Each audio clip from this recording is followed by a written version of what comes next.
this is the artist Rebrand, and we have rebranded as artists, you know? So we don't want to talk so much about, like, these vague concepts. Yeah. That literally everyone talks about. Everyone talks about self-helpy. No, like, we really want to get into... Like, today I could barely help myself. Like seriously...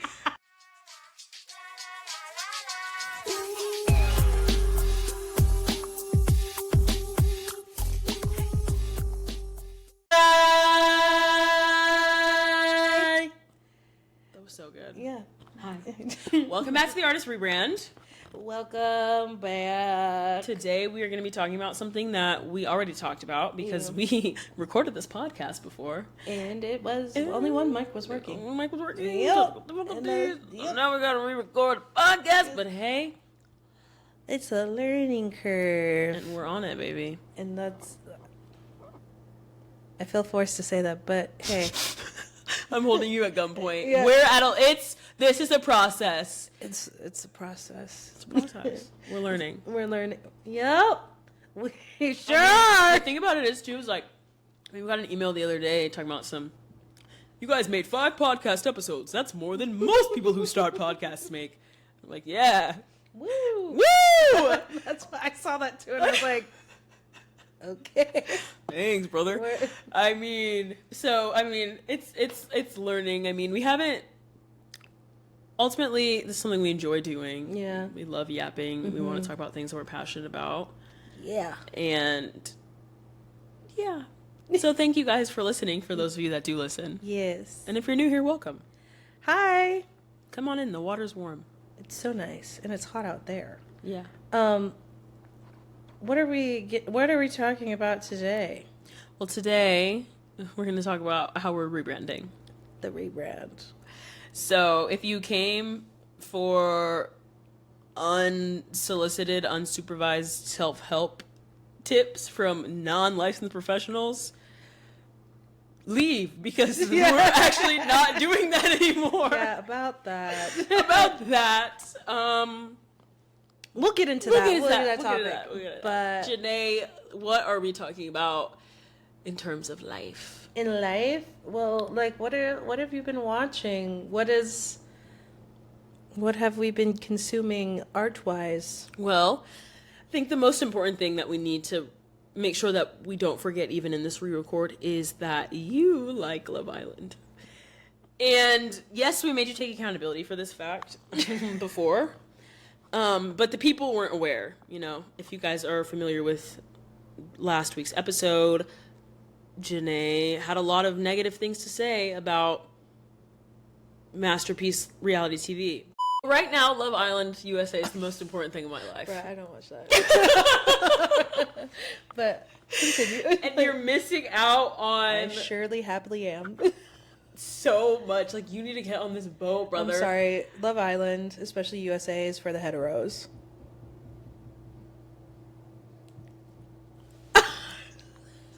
I'm sorry. I didn't mean to gag you. I'm sorry. Anyway, straights that are listening. Mm-hmm. And Janae, do you have any words? Yeah, this feels like my final words, so don't cut me off. Thank you. This is before I get offed in this episode. It was actually pretty entertaining watching. Entertaining feels like a very, like, I was addicted seeing where things would go because the way, just watching these people tried to find love felt like Big Brother in an actual, like in the Bachelorette or the Bachelor in Paradise in one show. Yeah. It was so calculated, but yet some people were actually finding genuine connections. Yes. And the edits were actually kind of fucking funny. So. So, Jay had a blast. I was on a ride. That's what I will say. It was good. There were scary parts. A lot of drops, a lot of throwing, a lot of yelling. Yeah. I don't want to go back to dating straight people. That's all I know. It's like I would never go back. I'm glad I found. Well, you know, Yeah. it's you know how it is over here. It's crazy. Woo! It's a loop-de-loo. Anywho, yeah. So Janae started loving Love Island, which is spectacular. Even though this season honestly wasn't true to form, it was probably the biggest season in the franchise history. Like it was like, even though last season was crazy, they're saying this season did like 10 times the numbers the last season did. Well, yeah, because what the effery was this? Yeah, I mean, what the helly? It's the kind of stuff you literally have to keep watching. Yeah, because it's a like train driving wreck. by a train 4-car wreck. pile Yeah. up and having to crane your neck. Like that was a train wreck, and you had to stay and watch it. Like, did anybody come out safe? Was it? People were actually scathed from that for frickin' sure. Oh yes, that was, yeah, but not to, because now I understand that Love Island it's been kind of dead and gone now. Yeah, and everyone's honestly just old tea. Yeah, everyone's just waiting for the reunion, which is August 25th. Should we do like a little episode of watching the reunion? Yeah, except I'm gonna be in Europe. Oh yeah. Okay, moving on. Anyway, the reunion will spark it back up. But I think we should just get into the podcasts, the podcast interviews of these Love Islanders, because that's honestly where we're at right now. Yeah, and how things are playing out outside the villa. This is to be expected. You know what I mean? I think the biggest thing that is bothersome, or I mean that for me anyway, I guess, is how honestly, my thing is, I don't even let myself get bothered by the noise. You know what I mean? Because, and in terms of the noise, we're talking about how Shelley and Olandria are being painted, and it's kind of giving microaggression now. It's honestly, it's worse now than it was when they were in the villa, I feel like. Because when they were in the villa, I was like, I don't really know if it's actually that racist. I don't know. You know what I mean? They're editing. Everything's edited. But now it's like a very clear contrast, I think. But my thing's like disappointed but not surprised. Yeah. It's disappointed but not surprised. And ultimately, what matters most to me, because I watched Keke Palmer's episode. Yeah. I didn't listen to that Huda Call Her Daddy episode. I didn't listen to it. Feel like I don't listen to I didn't listen to. Oh, I don't want to name drop podcasts, but I didn't listen to the Huda episode. I didn't listen to any of the Iris and Pepe or anything. Like, I didn't really care. Or Chris's. All the podcasts that they went on, I was just like, why? I was like, why them? Give me like notes to remember, but I don't really care. So I listened to Keke Palmer because I love me some Keke Palmer. She get to the truth. Yeah. And the genuine. That was a great interview. I need to watch it. So good. Keke is so good at interviewing. Yeah. But touched a lot about on how difficult it is for Black women to be portrayed in a positive way on TV, and how a lot of the stuff that they did was not bad, in the grand scheme of things. Like, you had people out here like screaming, cussing, calling people out their name. Yeah. And if that was a dark-skinned woman moving that way, it would be a whole nother conversation. Well, that's like Serena. Yep. Like, everyone was like, wow, how could she do that? And Cordell was like, 10 toes down. I deserved it. Yeah, Cordell was like, I deserved it. And she wasn't doing nothing crazy. She was just expressing her emotions. Yeah. Cordell. King. We love our short kings. King. And personally, like, even when like, Ace was getting yelled at by Amaya, never once did he raise his voice. No. Never once did he like tell her, you're acting out, like, this is inappropriate behavior. They ended up being friends at the end of it. Like, he wasn't gonna respect. So I think ultimately what's important to note about anything like this is we only see just a small sliver of the day, and we come up with all these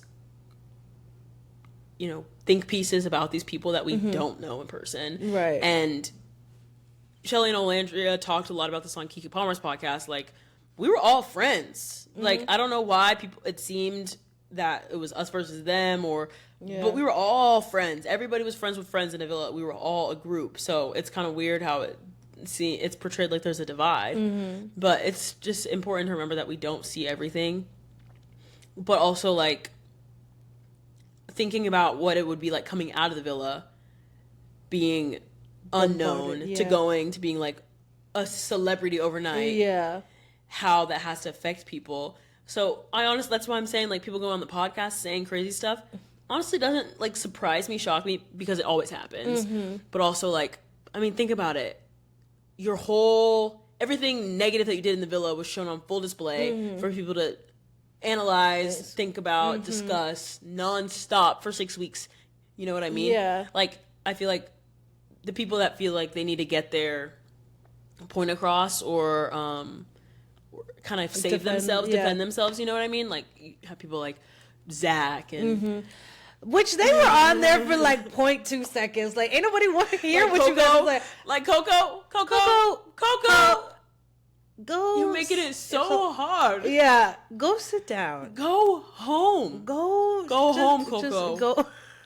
Glen Coco.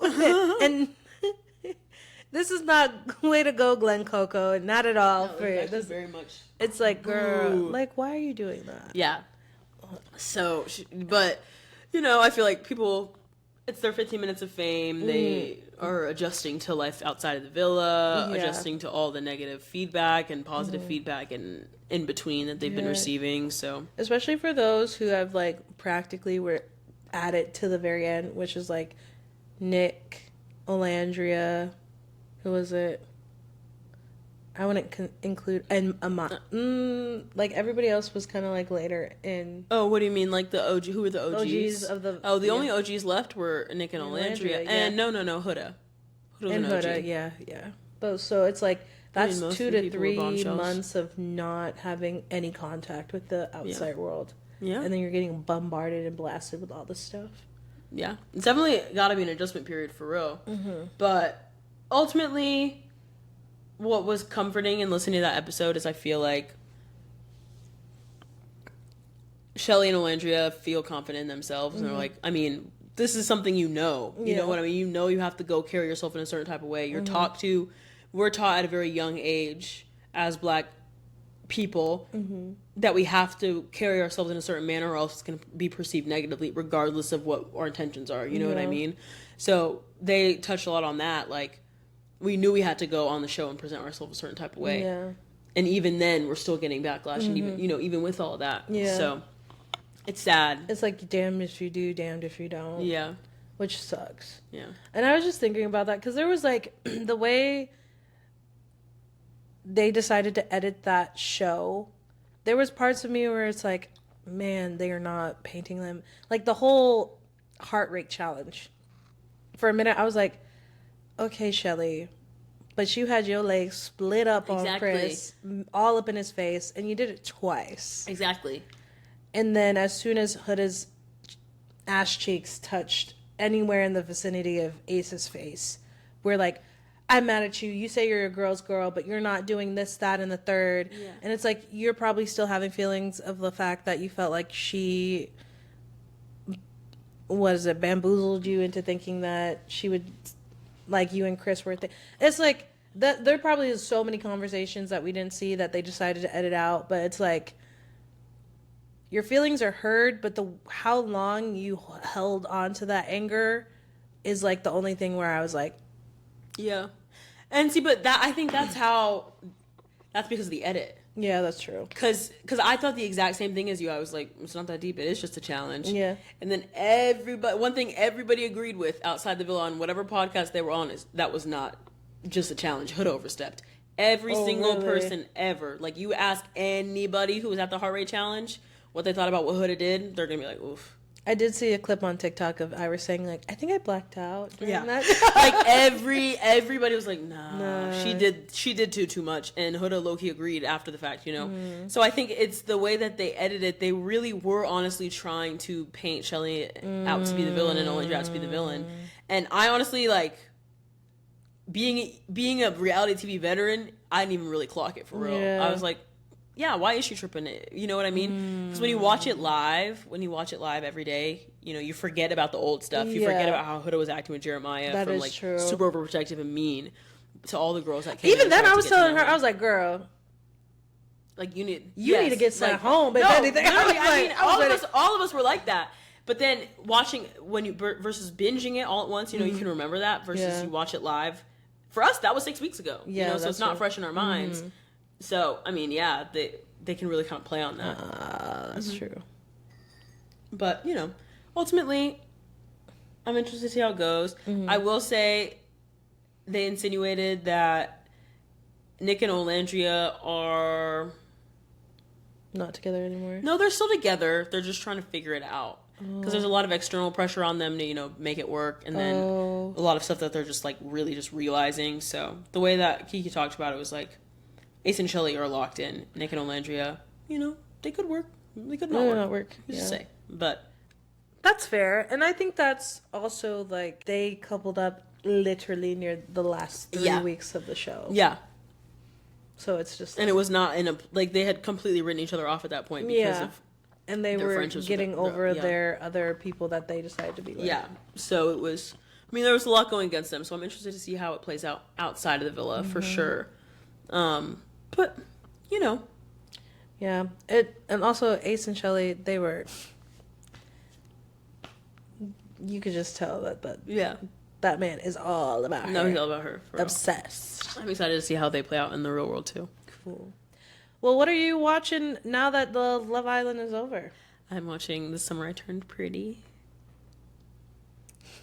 See, I didn't read the books or anything. So. I loved Jenny Han when I was in high school. Like, that was me and her. The first time I ever illegally, FBI if you're listening, the first time I ever found like a book PDF illegally and read it was with those books. Summer I Turned Pretty, and same thing with To All the Boys I Loved Before. I had the first book for each of those series, and then I illegally looked up the PDF so I can read it because I was so obsessed.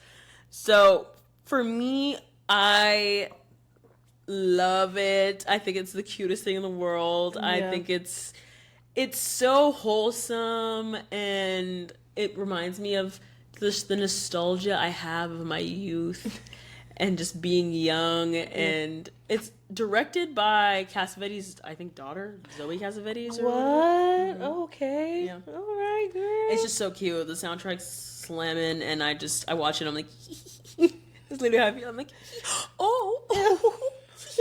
That's literally how I feel. I feel like I'm literally giggling like a 14-year-old again. Yeah. My youngest sister, she showed me the show, and I remember watching it. I'm just like, oh, wow.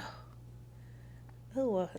I feel like if you don't have the nostalgia for that time, then you don't. Yeah. You know, because it's objectively, not for us. You know what I mean? It's not for grown adult women. Well, there is some. I know there is some grown. My therapist watches it. See, like grown ass lady. She watches it. Like, I know, like some people, like I know it's not just like maybe majority of the audience is like in their high school era. It's for you know who's first for rom-com book talk girlies. Yeah, that's what it's. That's for. what it's for. Yeah. I mean, I'm one of those, and I love that for you. I love it. Because it makes you you brighten up when you talk about it. I do. I love it. Yeah. I literally get so excited. I'm counting down. Tomorrow's Wednesday. Yeah. Yay! New episode drop. Woo! I feel like that would be me with, even though I didn't watch it fully yet, but like the Percy Jackson. But I was scarred. From the movie? Yeah. The movies like really scarred me. I was like, people who do book adaptations, you have to make sure you're on your Zoom with that. Yeah, because you have people who like read the books. Yeah.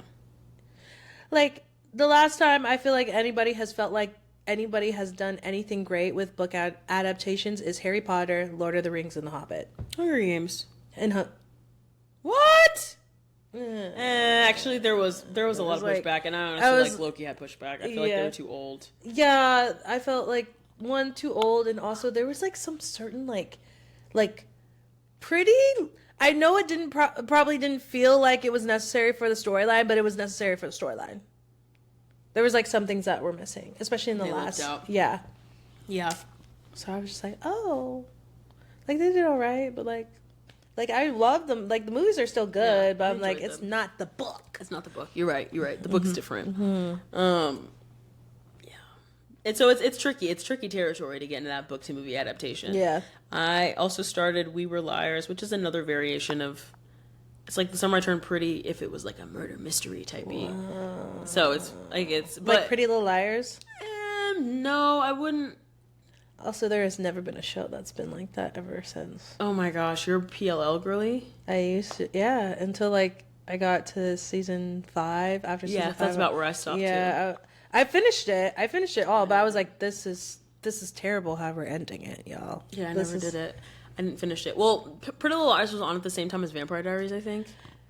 I finished. I was later when I came into watching Vampire Diaries because I remember watching an episode that was like later in the season. I was like, what is this? And then I had to start over. No, it was good. But no, it's good. We Were Liars. My parents watched the show and they were like, Ellie, you would love this. And I watched the first episode and I was like, I do love this. You're correct. But then I started reading the book because I kind of want to read the book first and then get back into the show. But that's me. That's where I'm at. What about you? I'm watching Sirens on Netflix. That one's pretty interesting. And I was like, the acting, a lot of the stuff that we do for exercises in class, I see a lot in the show. Yeah. Like a lot of door and activity or alones. And just like, there are some phenomenal actors in there, and there's some where I'm like, but it has an Emmy. Like an Emmy nomination. Yeah. Sirens has an Emmy nomination, and I think there's another show that on Netflix that has. There's a few. I know Abbott up for another Emmy, as it should. Yep. But that's what I'm watching. Also, I'm trying to find a new anime show to watch because I finished Solo Leveling. So freaking good. So freaking good. And the Huntrix. You watched a little bit of tail end of that. Oh, the movie? Yeah. Oh, yeah. It was good. The harmonizing. I watched the whole thing. Yeah. But no, I haven't watched anime in a long time. I had my anime phase and it kind of... What did you watch? I watched, in my anime phase, Attack on Titan, Death Note, Demon Slayer. Yeah. Those are, I feel like, are like the start, like if you want to get I mean, like, intro is like Naruto and... Intro is Dragon Ball Z, Bleach, Naruto, yeah. If like our age. Yeah. And then because my brothers were like... I watched like the 3 main ones and then I kind of... Fell off my Zoom. Yeah. I watched Hunter x Hunter. Oh, that one's good. I like that one. That kind of died out at the end. Yeah. I thought they were gonna have another season, but they didn't.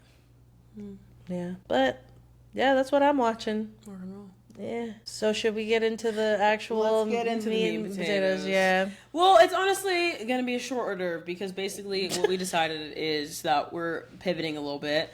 Yeah. Just because we want to kind of immerse ourselves more in this new artist world that we're living in, and we want this podcast to reflect that. We want this to reflect our artist journey or whatever you want to call it. Like this is the artist rebrand, and we have rebranded as artists, you know. So we don't want to talk so much about like these vague concepts. Yeah, that literally everyone talks about. Everyone talks about self-helpy. No, like we really want to get into like today I could barely help myself. Like seriously, like what do you mean? I'm back to back 2 days therapy, and I'm talking about some.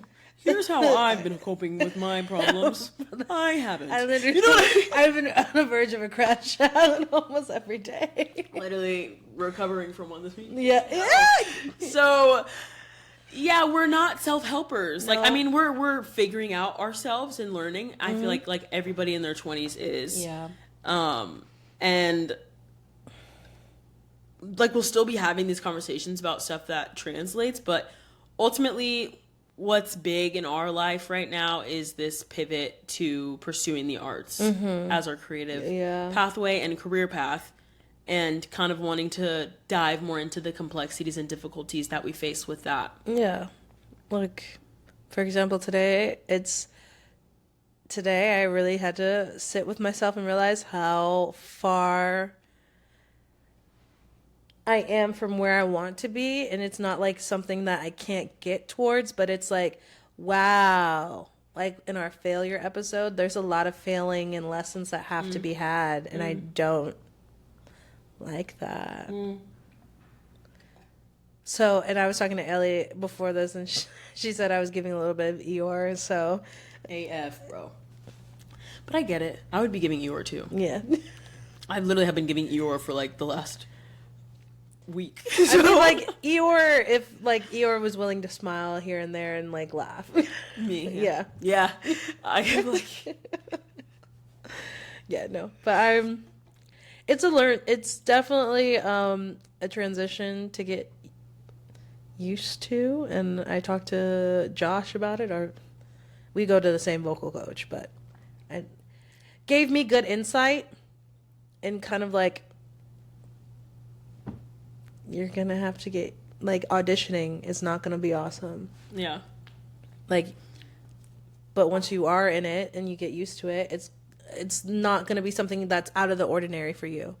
Yeah. It's literally exposure. It's exposure therapy. And I hate it. Like, yeah. I mean, like it's not gonna be nice. It's not gonna be exactly. fun. As like, to get better is like I have to do it more often, and I realize how much I didn't do it. So. But I mean, that's the job at the end of the day. That's something. So I mean, it's just these different things that we're learning and experiencing as we progress, and then kind of feeling like we had a little bit of a deficit because. I know for me, especially existing primarily in the musical theater world, a lot of people started tap dancing and ballet when they were 4. Yeah. And being an athlete until 2 years ago, that's kind of been my whole realm. I've always had these pieces, but now I'm trying to put the puzzle together, and I feel like we're kind of at a disadvantage, or people had a head start. But kind of trying to reframe our mind in that way of like, being an athlete, our experiences in the past taught us a lot of things, a lot of useful things that we can take into this next chapter with us. And this next chapter is going to be a learning process, but we're not going to throw in the towel. No. Keep learning. No, I do want to, like, I asked to get subbed out, though. I'm like, Coach, can I take a break real quick? I need a break. Like, I'm still at the game. But like today, I felt like the score is 2015, and I don't know. Our team is digging a hole, and I don't know if we'll win the set. So you never know. You'll win. Whatever's meant to happen will happen. Yeah, but I did my tarot cards about the thing I was manifesting, and it was like the 5 of Cups, and then it was the 2 of Cups, and then the 3 of Cups. So I was like, oh. What does that mean? Oh.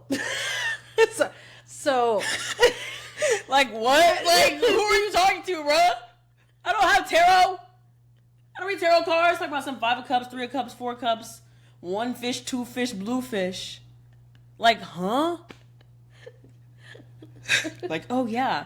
Okay. I'll explain. So the 5 of Cups is like focusing on things that did not go your way, and like dwelling on it and being like self-loathing and like sitting in it, rather than like seeing the lesson that is learned and like having your moment but like moving on. And then the 2 of Cups is like coming into union, into creative collaboration with somebody. And then the 3 of Cups is like celebration with people, community, and like stuff. Yeah. So yeah, now that I know them,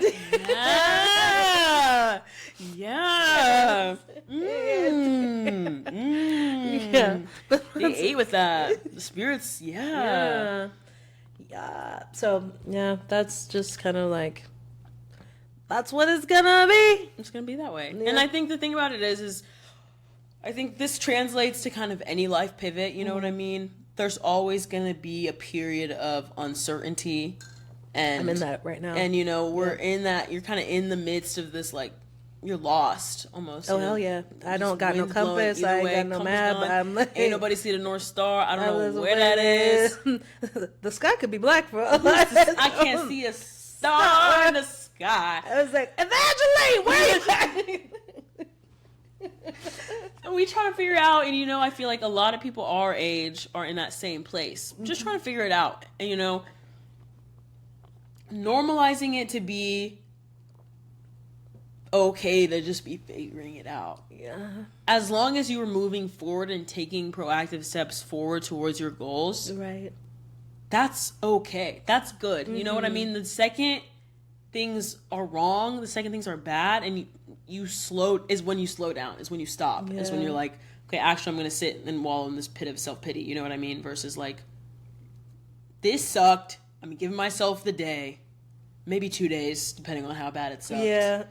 Sometimes 3. Mm-hmm. But 3 is enough. 3 is plenty. Yep. Honestly, 3 is too much. Yeah. My mom always like 48 hours max. Yeah. My mom was like, you can have your moment, but let me tell you. With stuff where it's like, okay, with stuff where it's like, what can we do next? Let's figure out how to make a plan. With stuff, it's kind of just relearning how to ride it, like learning how to ride a completely different bike. You know what I mean? So it's learning. You'll fall on your butt and you'll have. We're to playing a completely different sport. Yeah, what we're doing. That's what it is. Because creativity, like this type of career and pursuit, is a sport. Yeah, you're using your entire body. Yeah. We're just exercising different muscles, so that's muscles. And my muscle weak. Muscles that have not been touched, like literally. I'm like Steve Urkel. Did I do that? That was actually pretty good. Thank you. But we're learning, we're growing, and that's all that matters. That's really all that matters. Yeah. At the end of the day. It does. And that's kind of what we want this podcast to reflect a little bit more. And I hope that we were able to give, authenticity in our earlier episodes. I think we did. We did. I think we did. Because honestly, it was just a lot of, I'm not fixed. So, can I speak on this? Yes. I'm saying, no, it's definitely what it is. It's like watching it back. Like, I had fun editing, like, the parts when we were talking about, like, sinners and stuff. And then we, like, had, like, talking about our stories of, like, dealing with failure and perfectionism. But as soon as we tried to give, like, kind of self-help stuff, I was like, we don't have that. No, I was like, have you seen that meme of, like, I mean, like, the perfectionist part 1 episode literally ended up with us being like, well, anyway. I was like, and some of your friends were like, why? They're like, bro, what? This is terrible. So we don't want to come from, we're not experts. We are learning. We are students of the game. And we want this podcast to reflect the lessons that we're learning along the way. Yeah. And just keep within that vein, in that artist vein, in that learning vein. Yeah. And kind of create a community of people that are also learning, or people that know more than us and low-key want to give us tips. Yeah, do that. So pretty much is like, yeah, as you're saying, to sum it up, it's like we're workshopping and we'll come back with notes of what we've discovered, and this can be a study group. Yeah. Yep. Yes. Yep. Yes. Study group. Yep. So, yeah. And, me and Janae are both in our little, phases of life right now with things and all that stuff. So, so we got workshopping to do. We got recalibrating things to do. Rebranding, reprogramming, refocusing, revisiting, revising, redoing. We doing a lot of yeah, a lot of that. So, but thank you guys for listening. Yeah.